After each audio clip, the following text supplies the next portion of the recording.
Mesdames et messieurs, les représentants de la presse, chers invités, je voudrais avant tout, au nom de l'Alliance pour la République, de l'ensemble de ses responsables et militants, et au nom du président du parti, vous remercier pour votre présence massive. Cela témoigne de l'intérêt que vous avez pour les points de vue de l'Alliance pour la République relativement au contexte politique actuel, mais également en reconnaissance de son parcours politique. Merci. Vous aurez constaté de vous-même notre option de respecter la courtoisie républicaine des 100 jours. Ce silence était choisi, il n'était pas subi. Le président de la République, son Excellence Bassirou Diomaye Diakhar Faye, a choisi, lui, de mettre un terme à la trêve de façon si inélégante. Bref, l'objet de la rencontre de cet après-midi est de vous livrer notre appréciation des 100 premiers jours, mais également d'apporter des éléments de clarification relativement à quelques contre-vérités relevées ça et là lors de sa rencontre avec la presse nationale. Pour aller vite, une appréciation simple. Absence de cap, absence d'orientation sur les politiques publiques, inexistence du projet, reniement en cascade, dénigrement, menaces, inquisition et perquisition fiscale, perte d'emploi, pour ne citer que cela. Le seul bémol que nous avons constaté et qui permet d'atténuer cette appréciation, c'est la poursuite de nos grandes réalisations, la poursuite du plan Sénégal émergent, la mise en exploitation de Sangomar pour le pétrole, la mise en service du BRT, la reprise de l'opération mensuelle de nettoiement, etc., etc. Certes, pour nous, les 100 jours ne peuvent pas faire l'occasion de présenter un bilan, nous en convenons. Mais reste une opportunité majeure pour définir un cap, les orientations fondamentales de la vision et du projet politique à mettre en œuvre pour apporter des réponses aux attentes et aspirations légitimes des populations. Hélas, ce furent 100 jours d'incompétence, de bavardage, de reniement et de tâtonnement et de confusion de rôle. Le constat est évident pour le résumer. C'est 100 jours sans vision, 100 jours sans projet, 100 jours sans baisse significative sur les prix des denrées de première nécessité, 100 jours de conspiration contre la magistrature, 100 jours de harcèlement de la presse et les entreprises du secteur privé. Le président Bassirou Diomaye Faye, lors de sa sortie médiatique, a cru devoir malicieusement ternir l'important travail fourni par le régime sortant, décrivant dans une logique de dénigrement infondée et indigne de son rang les performances économiques et budgétaires du Sénégal au cours des 3 dernières années. Au-delà du fiasco de son émission, taillée sur mesure, cela nous a permis de déceler une faiblesse conceptuelle dans sa vision du Sénégal de demain, masquant ainsi ses insuffisances dans la mise en œuvre du fameux projet de transformation systémique. Par endroits, sa sortie révèle une absence préoccupante de maîtrise à minima du budget et de ses règles d'exécution. Il est important de rappeler qu'en dépit des événements violents de 2021, sciemment provoqués par son camp à des fins subversives notoires, le Sénégal a connu une croissance remarquable de 6,5%. Cela a été réalisé grâce à des efforts soutenus d'une gestion des finances publiques saine, une stratégie pertinente d'amélioration de l'attractivité du pays et des réformes structurelles majeures. Ce travail a permis également de réaliser une croissance dynamique indéniable et des relations solides avec nos partenaires techniques et financiers. Cette consolidation budgétaire engagée grâce aux réformes entreprises pour mobiliser des recettes et rationaliser les dépenses a permis la réalisation d'infrastructures routières, aéroportuaires, portuaires, sportives, sanitaires, universitaires, judiciaires, sécuritaires, scolaires modernes qui ont radicalement transformé le pays en moins d'une décennie. La projection de croissance en 2023 à 8,8% aurait pu se réaliser si l'exploitation du pétrole et du gaz avait démarré comme prévu dans le dernier trimestre 2023. Cette croissance sera certainement entre 6 et 7%. L'économie sénégalaise, donc, est résiliente et dynamique, avec une croissance parmi les plus élevées du continent. Ce qui jure d'avec ce que le président Bassirou Diomaye a décrit de la situation. Répondant à certains aspects, puisque la deuxième perspective de cet exercice, c'est d'abord de vous donner notre appréciation, mais de répondre aussi à quelques éléments que nous considérons comme des contre-vérités. Et parmi ceux-ci, les plus saillants. Le premier porte sur les fonds politiques. À ce sujet, il convient de rappeler avec force l'engagement majeur du président Bassirou Diomaye Faye, maintes fois réitéré, de les supprimer sans délai, une fois arrivé au pouvoir. Ça, tout le monde l'a entendu plus de 50 fois. Malheureusement, sur ce point, comme sur beaucoup d'autres, c'est le reniement qui prévaut. Faute de les supprimer, le président Bassirou Diomaye Faye a décidé de les rebaptiser en fonds secrets après avoir avoué avoir commencé à les utiliser. Toujours sur ce point, le président Bassirou Diomaye Faye affirme sans sourciller qu'il n'a rien trouvé en arrivant au pouvoir. Cette réponse traduit son ignorance manifeste des règles et mieux, un défaut palpable de coordination avec ses services dont il vante curieusement les compétences. Ce qu'il est convenu d'appeler fonds politiques de la présidence de la République sont des fonds votés à l'Assemblée nationale dans les rubriques et les montants ci-après dans la loi de finances initiale 2024. 3 rubriques. La première, c'est ce qu'on appelle les fonds de solidarité africaine, votés à un montant de 2,156 296 000 francs. La deuxième, ce sont les fonds spéciaux de la présidence de la République à hauteur de 3,5 milliards de francs. Et la troisième, ce sont les fonds d'intervention sociale de la présidence de la République pour 2,3 milliards. Au total, cela fait 7 milliards 956 296 000 francs, ce qu'on appelle les fonds d'un montant de 8 milliards à peu près. Ces fonds que je viens d'évoquer et de détailler rubrique par rubrique existent et sont votés par l'Assemblée nationale depuis plusieurs décennies, sans subir une quelconque variation, ni à la hausse, ni à la baisse. Des présidents Senghor à Macky Sall, en passant par les présidents Abdou Diouf et Abdoulaye Wade, aucun chef d'État n'a eu le manque de pudeur et l'inélégance de mettre cette question d'ordre stratégique sur la place publique. Pour rappel, ces fonds sont mobilisés conformément aux règles d'exécution budgétaire qui font l'objet d'un rapport trimestriel communiqué à la représentation nationale. Il ne s'agit pas d'argent logé dans les placards de la présidence de la République, puisqu'un examen attentif du rapport d'exécution du budget au premier trimestre 2024, publié par le ministère des Finances et du Budget, actuellement sur le site du ministère, permet de se rendre compte que le budget 2024 n'a été utilisé qu'à concurrence de 24,3%. D'ailleurs, le président Bassirou Diomaye Faye le reconnaît en affirmant avoir utilisé ces fonds pour soutenir des personnes malades qui avaient besoin d'assistance. La question qui se pose, où aurait-il pu trouver cet argent si ce n'est dans la mise en œuvre de ces 10 fonds?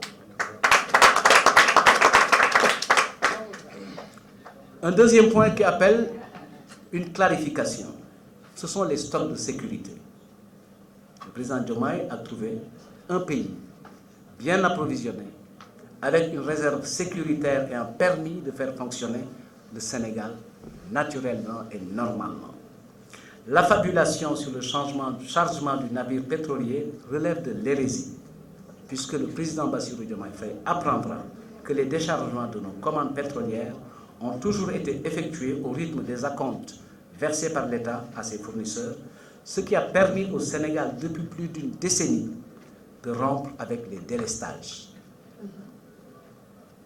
Sur la question du prix de l'eau, fixé par arrêté ministériel et non par décret comme lui l'affirme, il convient de souligner que l'État du Sénégal a conclu avec Sen'Eau, société dans laquelle l'État du Sénégal est majoritaire et l'actionnaire majoritaire avec les employés sénégalais. Une convention exige de l'État la garantie de l'équilibre financier et des évaluations périodiques du prix de l'eau. Il ne s'agit ni plus ni moins du respect d'un engagement contractuel de l'État du Sénégal. Sur l'anéantissement annoncé de contrats régulièrement signés avec les partenaires, c'est-à-dire la renégociation ou la dénonciation des contrats signés par l'État du Sénégal, et les initiatives de renégociation au forceps des contrats, notamment dans le domaine de la santé, de l'eau et des industries extractives, le président Diomaye Faye prend le risque d'exposer le Sénégal à des poursuites judiciaires et des condamnations pour rupture brutale, sans aucun fondement si ce n'est la volonté du prince, de conventions régulièrement signées. Jusque-là, le Sénégal a été un pays ouvert, soumis aux règles et valeurs de l'État de droit, avec une image de démocratie et de stabilité qui lui ont permis d'être l'un des pays les plus attractifs pour les investissements directs étrangers. Pour nous, ces agissements enfantins sont aux antipodes des principes de la continuité de l'État, de la promotion et de la protection des investissements souscrits par l'État à travers plusieurs instruments juridiques internationaux. Sur la question de la justice, les confessions antirépublicaines du président Bassirou Diomaye Faye sur le Conseil supérieur de la magistrature sont à déplorer et nous renforcent dans notre conviction profonde qu'il est en train de préparer soigneusement la substitution de la justice avec J majuscule par une autre justice avec J minuscule aux ordres. Sur la question du bon fonctionnement des institutions de la République, il est inadmissible que celui-là même, qui en est le garant constitutionnel, cautionne le comportement irresponsable de son Premier ministre vis-à-vis de la deuxième institution du pays, qui est l'Assemblée nationale. Contrairement aux affirmations du président Diomaye Faye, c'est le bureau de l'Assemblée nationale qui avait mandaté le président de l'Assemblée nationale pour trouver une solution consensuelle dans le cadre du dialogue des institutions, pour dire simplement que la rencontre entre le président de la République, son Excellence M. Bassirou Diomaye Diakhar Faye, et le président de l'Assemblée nationale a été à l'initiative de l'Assemblée nationale. Sur le foncier, les déclarations du président Bassirou Diomaye Faye relèvent du pur fantasme. La spoliation foncière alléguée est fausse et inexistante. L'examen des décrets dont vous aurez tout à l'heure copie, 2022-1441 du 25 juillet 2022 et celui numéro 2023-2266 du 3 février 2023 que je mettrai à votre disposition le prouve à suffisance. De quoi s'agit-il? On s'est empressé de dire c'est un tom-tom. Mais vous verrez par vous-même, bien avant la fin du mandat du président Macky Sall, qu'il y avait un projet de réaménagement et de restructuration urbaine qui réservait des hectares et des hectares à des équipements collectifs. Vous en aurez tout à l'heure la preuve quand on vous donnera une copie de ce décret. La liste pourrait être longue, mais on a choisi l'option de la clarification plutôt que celle d'être exhaustive. Vous aurez compris naturellement que dans le cadre de ce point de presse, Il n'était pas facile d'être exhaustif, sinon ça allait vous ennuyer. Ce qui compte, c'est de comprendre la double perspective qu'on avait. D'abord, pour donner notre lecture et notre appréciation des 100 premiers jours. Ensuite, revenir sur quelques points qui nous semblent être des contre-vérités. C'est ça qu'on a voulu faire. Pour terminer, deux choses simples. La première, c'est un rappel utile qui a été notre guide et notre viatique tout le temps où on a été au pouvoir. C'est d'être chevillé à l'éthique de responsabilité pour des gouvernants. Pour des gouvernants, l'éthique, c'est l'éthique de responsabilité et non celle du bouc émissaire, c'est-à-dire chercher partout des coupables. Oui, nous sommes d'accord, les audits vont se faire dans le cadre de la pure tradition d'une gestion étatique, de passage d'un pouvoir à un autre. Il n'y a pas de problème. Nous voulons de l'audit, nous voulons des audits, mais nous ne voulons pas de chasse aux sorcières et nous ferons face pour ça. Il est aujourd'hui clair, pour terminer, que le temps est à la mobilisation. Celle du parti d'abord, des alliés avec, mais également de toutes les forces républicaines pour deux choses. Construire l'alternative dans l'intérêt des populations et préparer dans les meilleures conditions les prochaines échéances électorales. Voilà en substance ce que voulez vous donner comme élément de notre déclaration liminaire au point de presse. maa ngi leen di sant di bëgg a faram-fàcce rek wala jéem a faram-fàcce ci wolof mooy li nga xam ne sama kilifa di porte-parole parti bi wax na ko di wax rek ne ñu ngi leen di sant bu baax ci turu Alliance pour la République muy APR di suñu parti ak ci ki nga xam ne mooy njiitam di le président Macky Sall di leen sant bu baax wax nañ leen ko xam ngeen ko yi nit ne 100 jours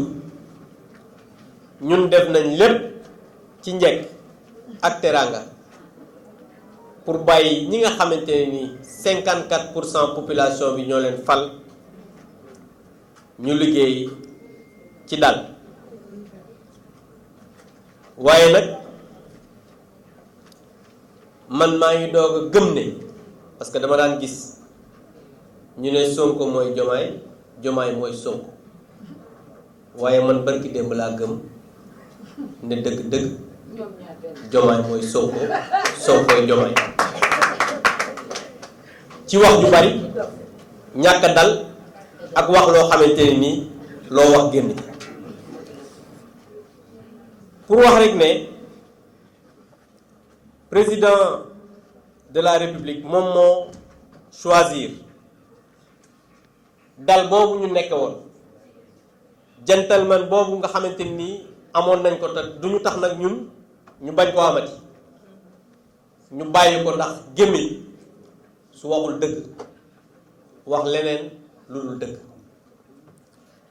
moo tax ñu ne dañuy woote pour leeral moo tax ñu ne 100 jours yi dañuy woote naam pour leeral waaye ñoom wane nañ pour def ñun appréciation simple ci yenn 100 jours yooyu mooy 100 jours yi ñoom xamuñu fu ñu jëm amuñu benn orientation ci li ñuy woowee ay politique publique 100 jours yi wane nañ ne projet bi nga xamante nii loom la ñu jaay Sénégalais yi du dara lu dul ngelaw wane nañ ne ñoom li nga xamante nii jàppoon nañ ne bu ñu ñëwee ci nguur dinañu ko bàyyi mooy wax weddi ci loolu lañu gën a sax tey wane nañ ne saaga xaste wax lu ñaaw ak xarab dañu nekk woon tey la waalo gën a ay wane nañ it ñoom menaces yi nga xamante ni yéen a ngi fàttaliku son premier ministre ci la dëkk woon guddeeg bëccëg gendarmerie police ak yooyu tey bi mu yoree nguur nekk seen kilifa tey la ci gën a sax li nga xamante ni nag moom moo jéggi dayoo te loolu jàpp naa ne amul kenn ku ko mën a accepter mooy persécution bi ñu war a nekkee bëgg a nekkee ci lii nga xamante ne nii moom mooy fiscalité parce que jàpp naa ne fii ak ay fan yu néew wala ay weer yu néew ku nooyi nañ leen fayal impôt nooyi boobu. beneen bi mooy dañu ci jubli nag lépp nag pour ñi nga xamante ne nii ay sénégalais lañ am liggéey ay xale non seulement amuñu xalaat pour jox leen liggéey ñu ne nag nañu fexe nasaxal seen liggéey yooyu donc lii moom mooy pour tàmbali seen ñaar fukki fan 100 jours yi loolu lañ ci commencé. beneen bi nag mooy li nga xam ne moo xaw a rafetal loolu tuuti mooy ñoom tàmm nañ ba ñu ñëwee léegi ngénte doom yoo xamante ni juruñu leen mooy lan tàmbali continuer PSE bi parce que gis ngeen ba léegi loi de finance ba nga xamante ni moom lañ voté woon muy LFI 2024 yokkuñu wàññiwuñu dindiwuñu benn direction budget programme la alal ja nga xam ne ñu ngi ko doon lebi sax besoin d'investissement la boo xam ne dañ ko voté ci DPB donc loolu tamit moo wax leen ko ngeen xam ko parce que yéen a ngi dégg ñu naan am nañ ay nangam moomuñu ko dañ ko fee fekk maanaam ñoom ngénte ñu commencé ngénte doom yoo xam ne juruñu leen.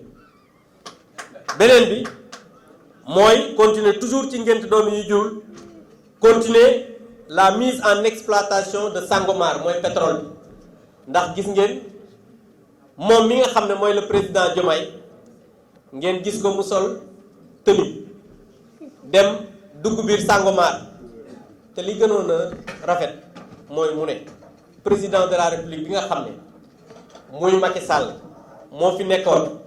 def fi xale yi nga xam ne ay sénégalais ñuy liggéey pour exploitation pétrole bi ak liggéey bi nga xamante ne nii def na ko fi maa ngi koy sant di ko gërëm waaye dégg ngeen amul benn yoon boo xam ne wax na ci loolu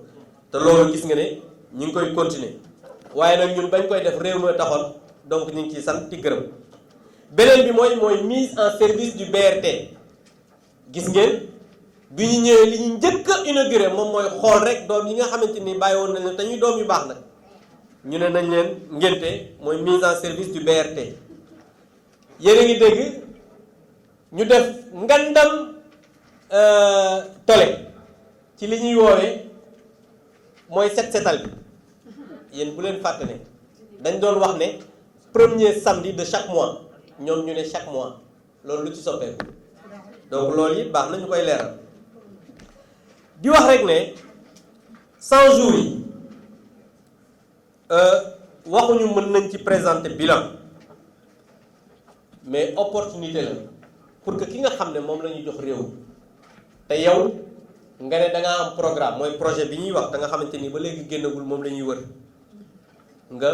génne ne man kat fii laa bëgg a jëm wala nga ne politique yi nga xamante ne nii sama vision ci wàllu politique lii la cëslaa yi nga xamante nii ci laa nar a sukkandiku lii la pour que population yi nga xamante nii surtout ndaw yi ñi ngi nekk tey yi continuer di dee ci géej gi ñu ne kat ñun ñi nga xam ne ñoom lañ fal am nañ ay orientation yu baax ñun kat mën nañoo toogandi pour xaar waaye comme loolu amul loolu moo tax phénomène boobu gis ngeen ni mel donc ñu gis ne 100 jours yi li ñu wane mooy tële wax ju bari loo waxoon génn ci tâtonnement ak ay confusion de rôle kenn xamul kuy président kuy premier ministre parce que président bi sax moom ci boppam nee na li mu bëgg moom mooy ki premier ministre bi nekk sax place am moom wane na ne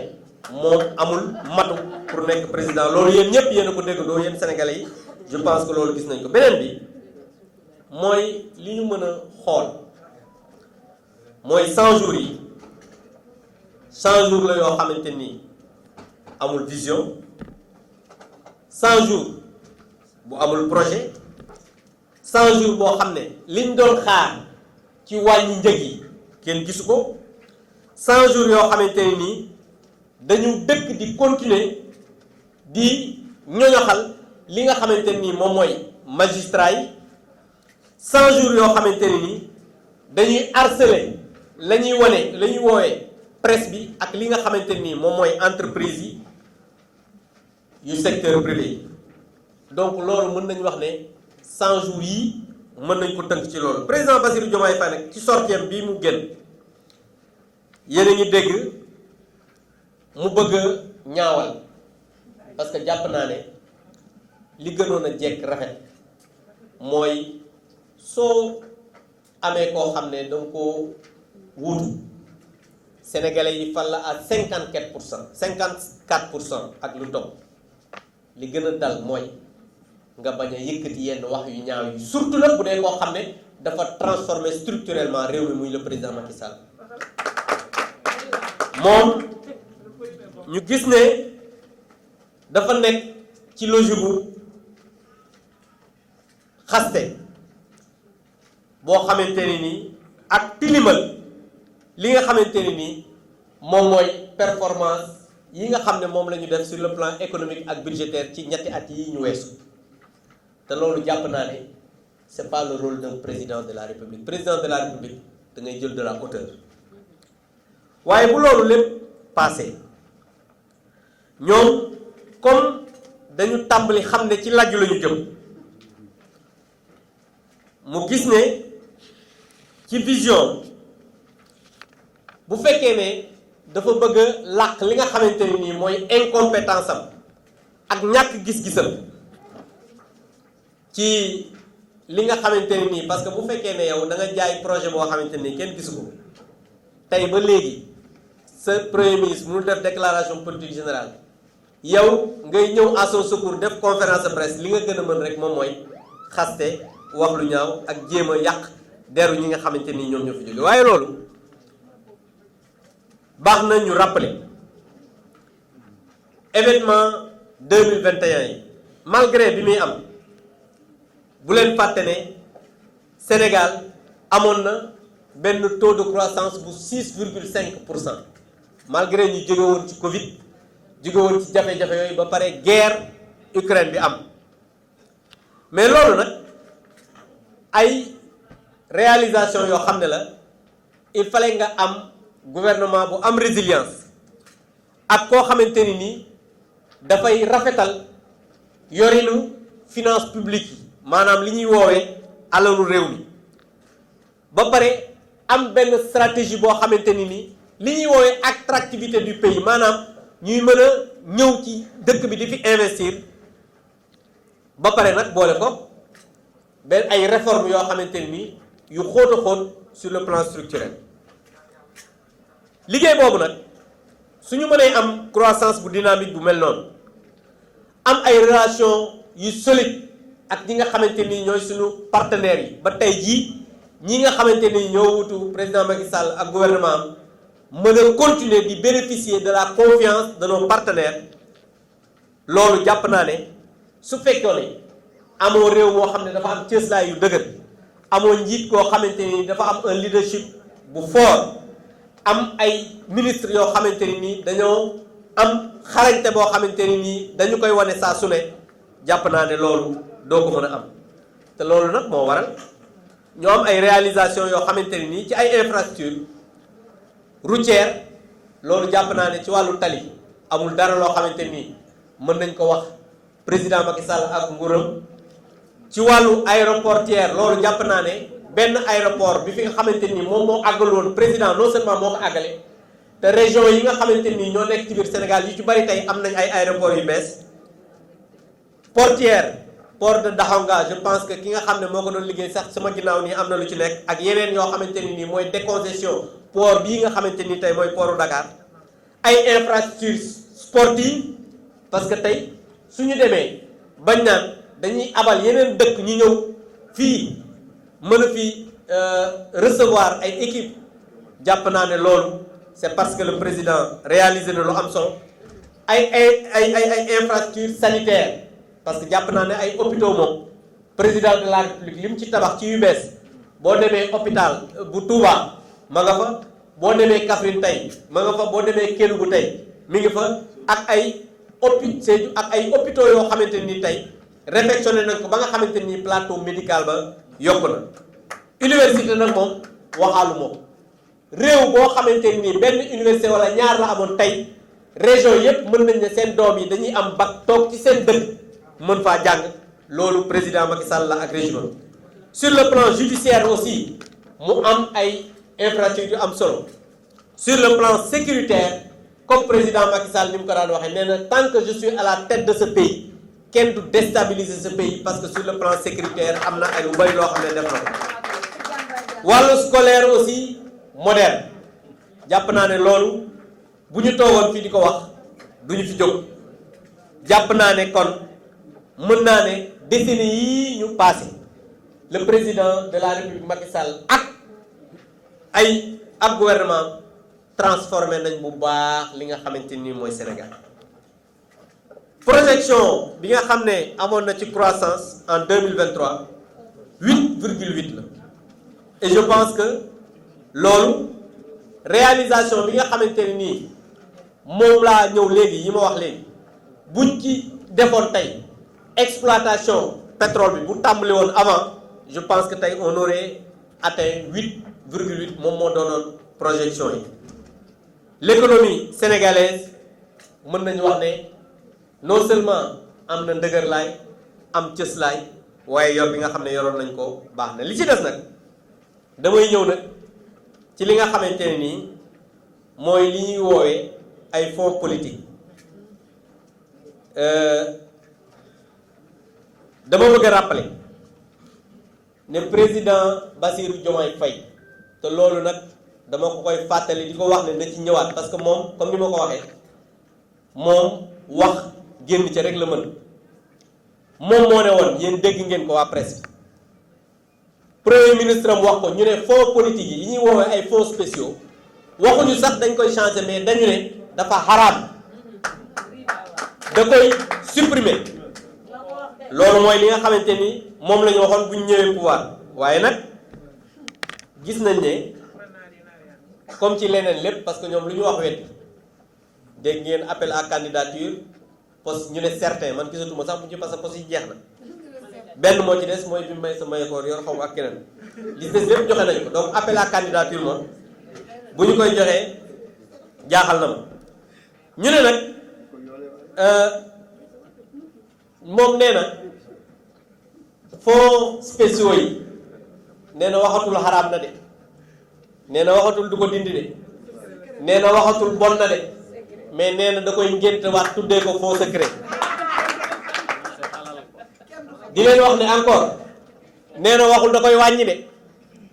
waxul du ko laal de daf ne da koy ngénte waat tuddee ko fonds secret dama bëgg ngeen dégg baax moom li mu waxoon xaraam na nee na da koy ngénte waat tuddee ko fonds secret parce que tuddul sax fonds politique dinaa leen wax léegi li mu tudd toujours ci loolu li ñuy wax wàllu fonds secret yi le président Bassirou Diomaye Faye dafa ne bi mu ñëwee fekkul dara ci kees bi nee na fonds politique yi lépp jeex na ma ne xam nga loolu li muy wane mooy d'abord moom ñàkk a xam-xam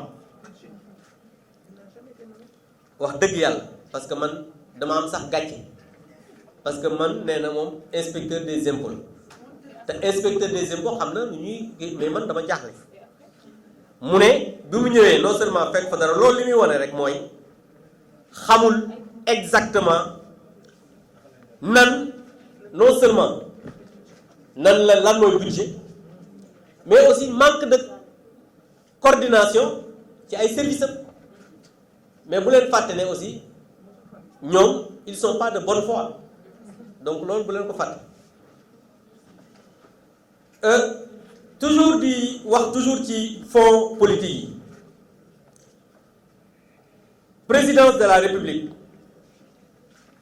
loolu dafa doon loo xam ne ay fonds la yu ñu voté à l'Assemblée nationale dans des rubriques yoo xam ne dama leen koy waxal ci loi de finances bii 2024 bii nii fonds de solidarité africaine à hauteur de 2 milliards 156 millions 296 mille francs CFA beneen rubrique bu ñu tuddee fonds spéciaux de la présidence de la république boo xam ne 3 milliards 500 millions de francs. mu am troisième rubrique boo xam ne toujours ci LFI bi c'est public mën ngeen ko gis ñu tuddee ko fonds d'intervention sociale de la présidence de la République mu nekk 2 milliards 300 total boobu yépp moom mooy 7 milliards 956 millions 296 000 francs CFA moom la ñuy woowee les fameux 8 milliards yi ngeen di dégg fonds yooyu nag dañu ko voté à l'Assemblée nationale et depuis plusieurs décennies nii leen ma leen ko waxee nii ci président Abdou Diouf président Abdoulaye Wade président Macky Sall ba tey jii ci Bassirou Diomaye Faye amul benn dërëm je dis bien dërëm bu ci yokk wala mu wàññeeku ci nii mu mel nii noonu la musa toll président Senghor nag ba léegi muy jaar ko ci président Abdou Diouf ci président Abdoulaye Wade ba ci président Macky Sall amul kenn koo xam ne am na manque pudeur ak inélégance di jël loolu nga xam ne nii c'est une question stratégique boo xamante nii c'est laissé à la discrétion d'un chef d'État mu koy wax ci mbedd moom kese moo am cette inélégance là maintenant damay rappeler ne ces fonds dañu ko mobiliser conformément aux règles de li ñuy mobiliser ak di ko exécuter budget ba pare nag dafa am benn rapport trimestriel boo xamante ni at mu jot wala trimestre bu jot dañ koy yónnee Assemblée nationale daal di koy publier ci site bi nga xamante ni mooy site ministère des finances et du budget te yéen ñi bu ngeen demee tey ci site bi di ngeen fa fekk le rapport d'exécution trimestrielle du budget 2024 bi d'ailleurs yéen a dégg ci seen nopp comme moom day wax di fàtte parce que xam nga booy wax loo xamante ni lu dëgg da ngay fàtte moom nee na am na ñoo xam ne dañoo feebar ba tey fi mu toog sax noonu am na kuñ ko woo ne ko opération bi réussir na waaye léegi moom fu mu jëlee alal yooyu te moom dégg ngeen bi muy def déclaration de patrimoine mu ne dafa déficitaire yéen gis ngeen ko mu ne compte bi mooy nangam la léegi kooku fan la jëlee xaalis boobu donc moom nee na no fekk fa dara waaye ma ngay utiliser alal loolu nan lañ ko xel mën a nangoo donc te rapport exécution bi budget bi jamono ji mi ngi toll ci 24,3% moom nee na fekk fa dara parce que moom dafa jàpp ne li ngeen xamul moom dafa jàppoon ne bu ñu ñëwee palais rek dafa fekk ay placards yoo xamante ni nii day fees dell ak xaalis muy fonds politique moom loolu la jàppoon comme bi mu ñëwee gisul placard yooyu moo tax mu ne fekk fa dara mais après il s'est ravisé donc pour tout dire la mauvaise foi de nos gouvernants maintenant ci stock de sécurité yi jàpp naa ne lii nga xamante ni mooy dëgg mooy ñoom bi ñuy ñëw fekk nañ ñu approvisionné lii nga xamante ni nii moom la ñuy woowee réserve sécuritaire ba nga xamante ni ñoom dinañ mën a doxal ci jàmm maintenant dégg ngeen ko muy wax ne navire bi nga xamante ne nii moom moo waroon wàcc électricité bi xaw ma approvisionné SAR xam nga nag moom dafa waroon xam ne mais loolu bu laajoon peut-être le ministre Seydou Gueye wala le ministre Omar Youm ñu wax ko que Sénégal ci wàllu approvisionnement mais chaque fois xam nañ ne ñi nga xamante ni dañuy ay fournisseurs lañ mais dañuy wàcce li nga xamante ni moom mooy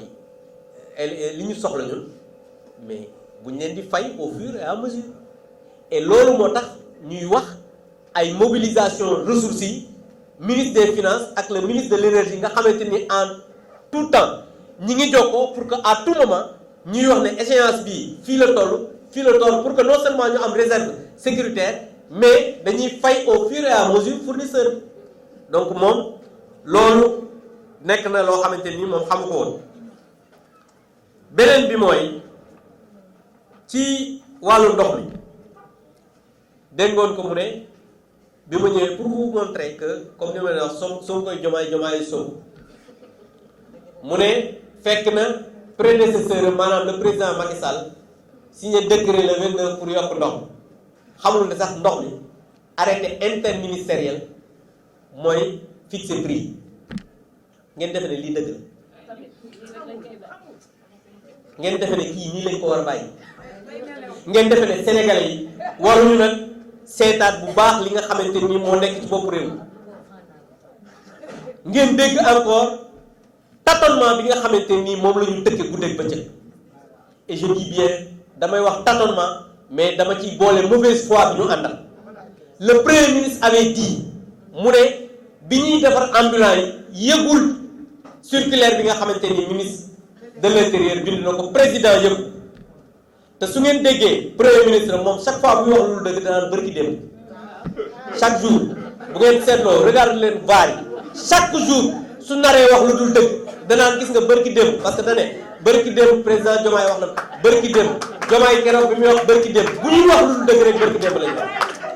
Donc ça montre ñi nga xamante ne nii tey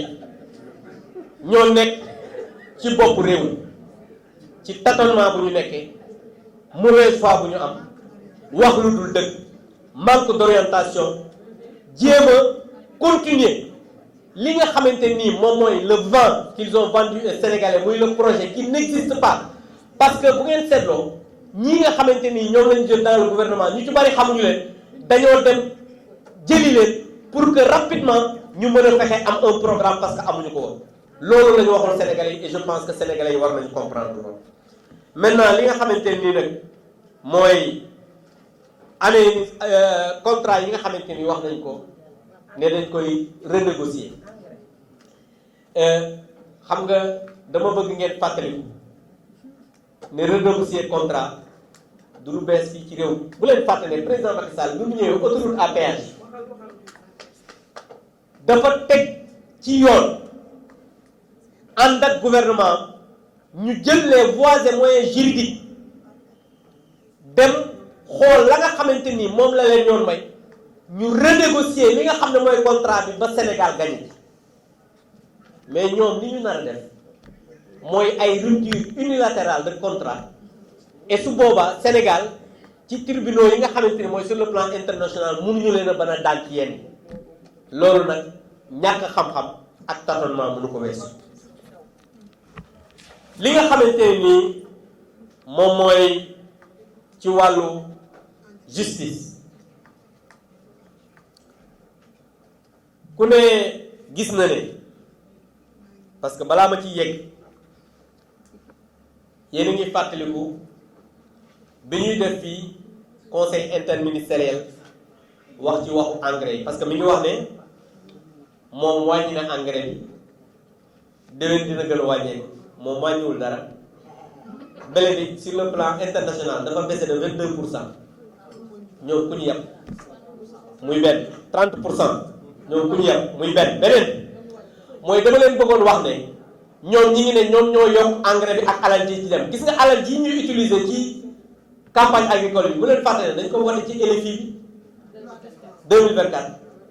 donc amul benn dërëm boo xam ne yokk nañ ko parce que amul loi de finances rectificative et budget programme la ñu nekk donc ñoom li ñuy wax xamuñu ko sax beneen bi mooy beaucoup d'agriculteurs yéen a ko dégg nee nañ gisuñu engrais beaucoup d'agriculteurs nee nañ semence yi ñi nga xamante ni man maa dégg Aliou Dia à la télévision ma dégg le ministre à la télévision ñi nga xamante ni joxoon nañ leen mooy les notifications 14 le 14 bay passé juin nga xamante ni moom lañ joxoon deadline dañoo nanguwaat li nga xamante ni nii moom mooy notification yi parce que ñooñu amuñu engrais li muy wane mooy ñoom amoon nañ seeni fournisseurs yoo xamante nii comme ñoom dañoo bëgg alal fi mu toll nii ndax yoruñu dara ñu ne nañu jéem a xool ay fournisseurs nan leen nañ jox ay notification pour am lu ñu mën a raasaatu ci ñoom boobu moom perte nañ ko parce que ñooñu amuñu dara ci wàllu justice confession yi nga xamante ne nii président Bassirou Diomaye Faye def na war naa tiital képp kuy Sénégal et war nañu ñaawlu bu baax et li nga xamante ne nii moom lay waajal naan waxtaan na ak premier ministre te ku ne xam na ne premier ministre n'est pas membre du conseil supérieur de la magistrature ku ne xam na ne les magistrats c'est de hauts fonctionnaires seen affectation na muy demee ñoom seen biir ku ci nekk da nga am dossier boo xamante ni da nga ko am un dossier béton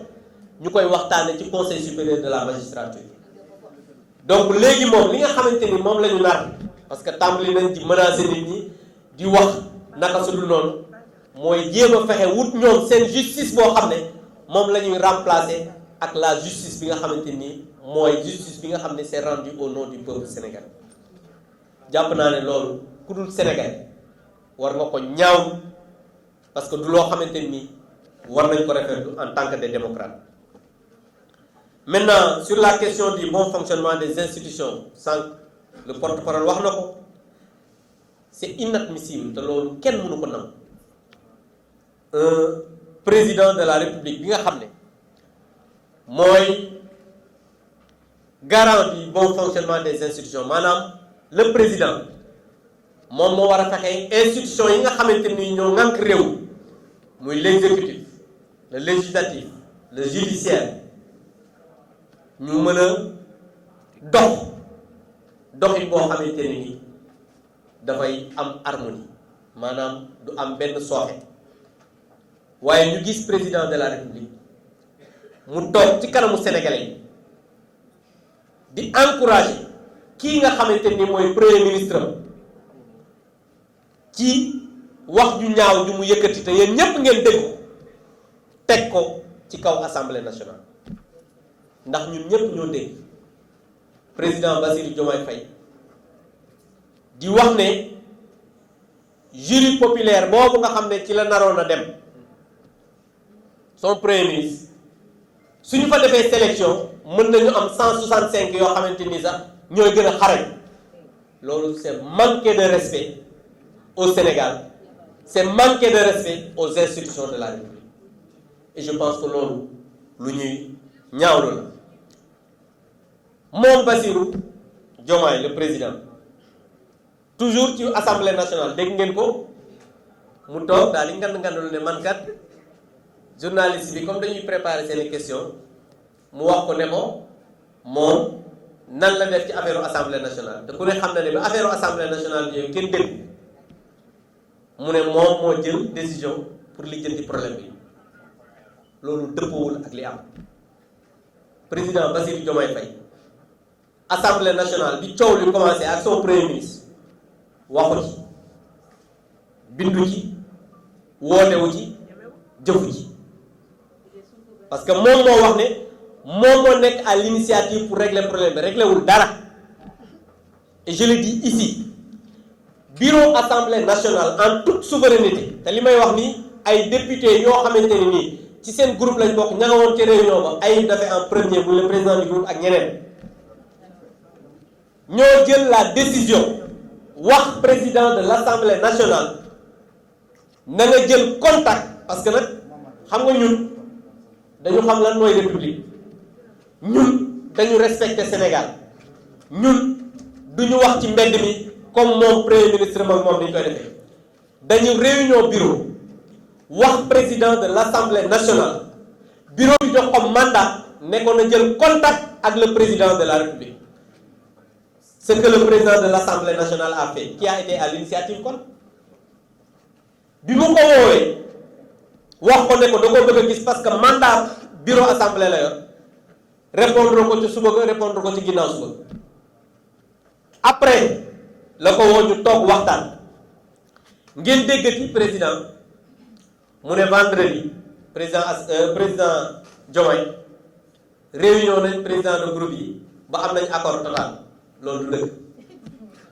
ndax man maay président groupe parlementaire majoritaire à l'Assemblée réunion ba ñu waroon a am xam naa nag comme yëgoon na ne dañuy réunion comme moom xam naa ne dañ ko rendre compte lu bari parce que moom mooy njiit bi waxuñu ko li am dañu ko waxoon xam naa ne ko réunion am na vendredi mais après comme moom du njiit bi waxuñu ko li am vendredi man maa jël la responsabilité comme dama tukki woon woo les 2 présidents de groupe ne ko réunion bi dañ koy dàq donc réunion bi muy wax ba fi may waxee yow amul muy beneen bi mooy il a dit que oui il y a un accord total j'ai même entendu mon collègue Ayib Daffé le dire accord total amul parce que ñoo xam ne gisee guñu mënu ko ñoo am accord total te gisee bi ñu war a gisee man maa ko convoqué suba la war a doon talaata du suba la talaata à 10 heures te tam xarit bi sax xamuñu ndax dina amam déet donc pour dire simplement que accord total bi ñuy wax dara amu ci il n'a pas été à l'initiative jëluñu benn matukaay moom nee na moom moo wax premier ministre am mu bañ a dem le 15 parce que am na accord amul donc tey le 15 wax ko mu dem wax ji kay xam nga mooy lan premier ministre bi def na njombe ne moom balaa le 15 su assemblée nationale règlement intérieur bi changé wuñ ko dina dem ci mbedd mi tey le 15 te changé wuñu dara xoolal changé wuñu dara donc juste pour vous dire que initiative yi nga xamante ne nii moom moo am au niveau de l'Assemblée nationale tàmbaliwul tey beneen bi c'est aussi grave que le président de la République toog ci kanamu sénégalais yi naan règlement intérieur bu ñu falsifié c'est très grave c'est très très grave pourquoi je le dis tey jii nous admettons ñun nangu nañ ne assemblée nationale am na loo xam ne war na ko mottali ci règlement intérieur waaye taxul mu bañ a am règlement intérieur parce que kon député yi nga xam ne ñooy passé yéen a déglu Ayib Daffé bi mu demee te rajo Babacar Fall ne ko yow bërki démb lañ la nommé président du groupe ci règlement intérieur mu ne boobu baax na leneen bi xam nga juste pour dire que y a bel et bien un règlement intérieur à l'Assemblée nationale boo xam ne intégré wuñu après poste premier ministre bi ñëw li nga xam ne moo concerné les articles du premier ministre loolu mooy am et loolu dañ ko war a contrer taxawul ñu am règlement intérieur mais loolu tamit terewul ma wax leen ko aussi premier ministre article 55 bi moom moo tënk ne ko le premier ministre doit faire sa déclaration politique générale dès sa nomination constitution la mooy ndeyu sart réew mi lii mooy wax ci fee dañ ne waxuñu war na def war dañ nekk dafa war a def mais nag soo amul xam-xam nangoo contradiction amoo programme loo wax génn ca te vaar baa ngi lay bëgg a rey da ngay bañ a ñëw assemblée nationale pour jàkkaarloog askan ci wàllu foncier bi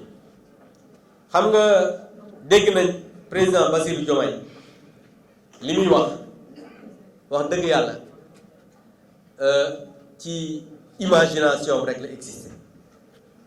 ndax mi ngi wax ay waxu spoliation foncière